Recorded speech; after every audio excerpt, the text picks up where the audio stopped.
Te souviens-tu de ce moment où tu as commencé à soupçonner qu'il pourrait être quelqu'un de spécial pour toi? Lorsqu'il a cessé d'être juste un gars parmi d'autres et a commencé à occuper une place importante dans tes pensées. Tu as commencé à t'émouvoir en pensant à lui et à l'inclure dans tes plans futurs. Mais soudainement, quelque chose a changé. Il a cessé de te chercher avec la même fréquence et ne répondait plus à tes messages avec la même rapidité ou enthousiasme. L'envie de te voir qu'il avait au début a commencé à s'estomper. Peut-être t'a-t-il même donné des excuses peu convaincantes ou évitait-il de passer du temps avec toi. Tu t'es rendu compte qu'il devenait plus distant et froid et tu craignais le pire. Ce n'était pas un éloignement progressif, mais il a tout simplement disparu sans prévenir. Alors, la grande question se pose, que s'est-il passé? Que peux-tu faire à ce sujet? Aujourd'hui, je vais te dire exactement quoi dire et faire lorsqu'un homme s'éloigne. La plupart des conseils romantiques que tu trouves ici et là semblent bons, mais souvent ne fonctionnent pas. Cependant, ici tu trouveras de véritables solutions. Lorsqu'un homme s'éloigne, il y a une action simple mais percutante que tu peux réaliser pour ne pas faire d'erreur. D'abord, identifions ce que tu dois éviter de faire, qui curieusement est ce que la plupart des femmes tendent à faire dans ces situations. Comment réagit généralement une personne insécure? En général, elle commet l'une de ces trois principales erreurs. 1. Provoquer de la compassion. 2. Réprimander et blâmer. 3. Faire du chantage, exercer des pressions ou insulter. Commençons par la première. Provoquer de la compassion. Nous vivons dans une culture où certains comportements sont inacceptables à moins qu'ils ne soient justifiés par l'amour. Au nom de l'amour, il nous est permis de perdre notre dignité, de nous humilier et de nous traîner. Te souviens-tu du film License to Kill? Eh bien, on t'a fait croire que le véritable amour te donne une licence pour te traîner. Sans toi, je ne sais pas ce que je vais faire. Si tu me quittes, je vais me détruire. J'ai besoin de toi plus que de l'air, s'il te plaît. Reste avec moi un jour de plus, juste un de plus. Le résultat de ces actions est un désastre. Plus tu essaies de susciter de la pitié, plus il s'éloigne.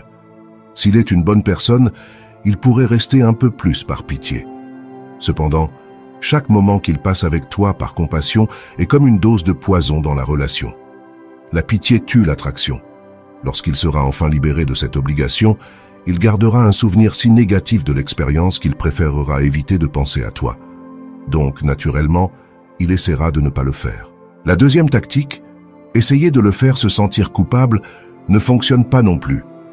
Je comprends que soudainement, il cesse de te prêter l'attention que tu estimes méritée, et tu te sens blessé, méprisé, offensé, en colère. Il t'a blessé, et tu veux qu'il reçoive ce qu'il mérite. Un bon sermon pour lui faire comprendre à quel point il s'est mal comporté. Pour calmer ta colère, tu espères qu'il admettra son erreur, qu'il se repentira et s'excusera sincèrement pour que tu puisses lui pardonner et continuer ensemble. C'est la scène que tu imagines, mais à la première réclamation, il s'éloigne encore plus. Pourquoi cela arrive-t-il? Parce qu'en réalité, tu ne le réprimandes pas depuis une position d'autorité ou de pouvoir, mais depuis la nécessité. Tu comprends ce que je veux dire? Tu le critiques, mais tu en as besoin. Tu te montres défiant, mais ce n'est qu'une façade. Tu prétends être forte, mais au fond, tu as besoin qu'il cède. Qui crois-tu être pour me traiter ainsi? Pourquoi n'as-tu pas répondu à mes messages? J'espère que tu as une bonne raison. Ça te semble bien de disparaître sans rien dire. Aux raisons qu'il avait déjà pour s'éloigner de toi, maintenant s'ajoutent d'autres. Oh là là, quelle personne compliquée! Elle sera toujours aussi jalouse, on se connaît à peine, et elle est déjà aussi possessive et insécure. Si avec si peu de temps de relation elle est déjà si contrôlante, que ne fera-t-elle pas dans quelques années? Et si cela ne fonctionne pas, on recourt à la culpabilité. À cause de toi, je vais rater l'examen. Tu vois dans quelle situation financière tu me laisses? Tu es la raison pour laquelle j'ai recommencé à fumer. Regarde, Nariscozo, le hamster que tu m'as donné est stressé à cause de toi. Le résultat est que tu l'éloignes encore plus. C'est comme un train fantôme dans un parc d'attractions, où les enfants doivent esquiver les coups d'une sorcière avec son balai. Quand tu l'attaques avec des reproches et des accusations, il sent qu'il est monté par erreur dans ce train, et lorsqu'il parvient enfin à en sortir, il soupire de soulagement en pensant « Heureusement que je me suis débarrassé de cette sorcière ». En parlant de méthodes peu conventionnelles, sais-tu combien de vidéos j'ai vues avec des millions de vues sur des sorts et des potions magiques? On parle de magie noire, blanche, de couleurs et de toutes sortes d'enchantements pour retenir un homme à tes côtés. Mais ces formules sont aussi inefficaces que la troisième trappe dans laquelle tombent beaucoup de personnes. L'insulter, le menacer ou le forcer d'une manière ou d'une autre. Si tu pars, je vais raconter ton secret à tout le monde. Ou, si tu pars, oublie de revoir tes affaires. Parfois, ces menaces deviennent vraiment effrayantes. Si tu pars, je m'assurerai d'obtenir la garde des enfants. Ou, si tu me quittes, je chercherai un avocat pour te prendre tout. Dans des CA extrêmes, le désespoir pousse certaines personnes à menacer de fausses accusations. En parlant de situations extrêmes, imagine comment je me suis senti quand une fois quelqu'un m'a retenu chez elle. Oui, on m'a enfermé à clé pour que je ne parte pas. Et maintenant, je veux que tu penses à cela. Lorsque j'ai finalement réussi à sortir de là, crois-tu que j'avais envie de retourner à cet endroit? Ne fais pas cette erreur. Évite le drame et ne te laisse pas emporter par la colère. Il est facile de se laisser emporter et de commencer à crier ou à dire des choses terribles que tu ne ressens pas vraiment. Fais très attention à cela, parce que même si tu ne le ressens pas vraiment, les blessures que tu ouvres peuvent ne pas guérir, même après que la colère soit passée. Le problème avec toutes ces tactiques est qu'elles essaient de le forcer de l'extérieur à satisfaire ton désir d'être avec lui, mais elles ne parviennent pas à éveiller son intérêt véritable pour être avec toi. Ce qui compte vraiment, c'est que ce désir surgit naturellement de lui. Imagine ta relation comme une petite plante dans un pot. Ton travail est de la nourrir et de l'entretenir pour qu'elle pousse toute seule. Cependant, lorsque tu recours à la compassion, à la culpabilité, à ses peurs, ou à toute émotion qui n'est pas son propre désir, c'est comme si tu forçais la plante à pousser en tirant dessus.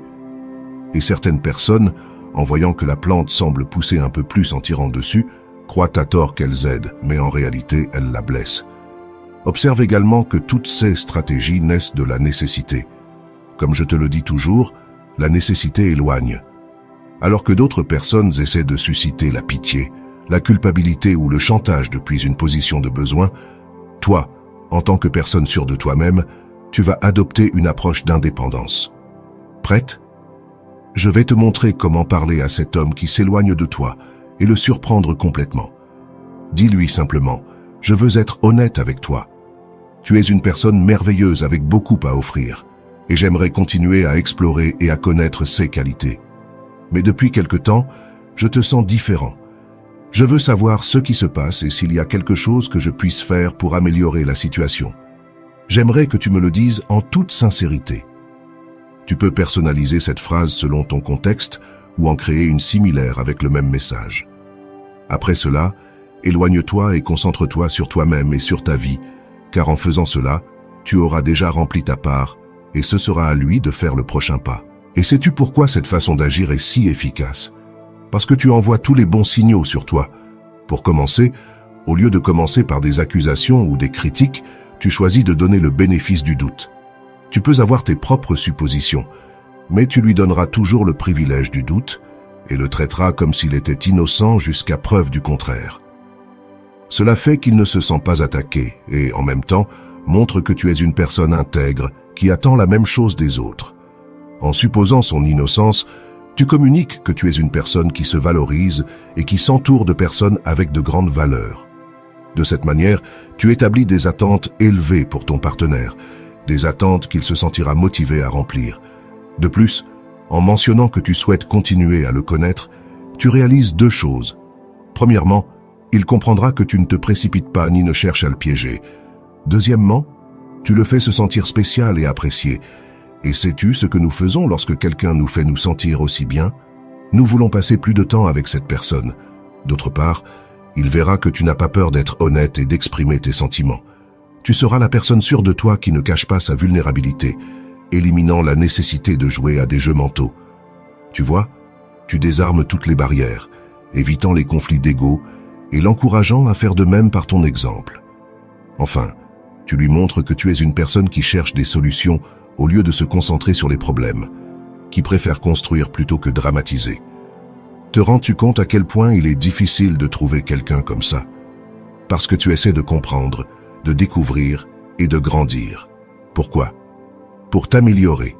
Au lieu de blâmer les autres ou de te poser en victime, tu assumes ta responsabilité et ton désir de continuer à grandir en tant que véritable gagnante. Tu es quelqu'un qu'il n'a pas rencontré même dans ses rêves les plus fous.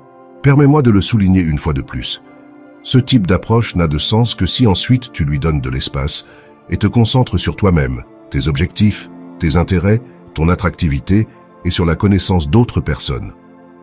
En d'autres termes, utilise ce temps pour évoluer. Crois-moi, pour un homme, il n'y a rien de plus excitant que de retrouver une femme et de voir qu'elle a changé pour le mieux. C'est comme de la dynamite, car les hommes réagissent très bien à l'absence et à la nouveauté. Et avec toi, il expérimentera les deux choses. Avec tes mots, tu as déjà éveillé l'intérêt dans la relation.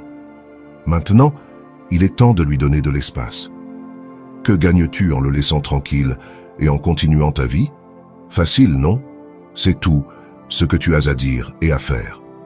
Maintenant, imagine être à sa place et t'éloigner d'une personne qui te valorise, mais qui n'a pas besoin de toi, qui essaie de te comprendre au lieu de te juger et qui continue de s'améliorer constamment. Il est beaucoup plus difficile de s'éloigner de quelqu'un comme ça que d'une personne possessive et contrôlante qui cherche toujours des conflits. Alors, grave dans ton esprit la leçon d'aujourd'hui. Au lieu de supplier ou d'accuser par nécessité, tu vas demander, explorer et enquêter depuis l'indépendance. Partage cette vidéo avec ceux que tu penses pouvoir bénéficier de ce conseil. N'oublie pas de t'abonner et d'activer les notifications pour ne pas manquer le prochain conseil que je partagerai avec toi. Merci beaucoup de m'avoir accompagné dans la vidéo d'aujourd'hui. À bientôt avec plus de contenu de valeur.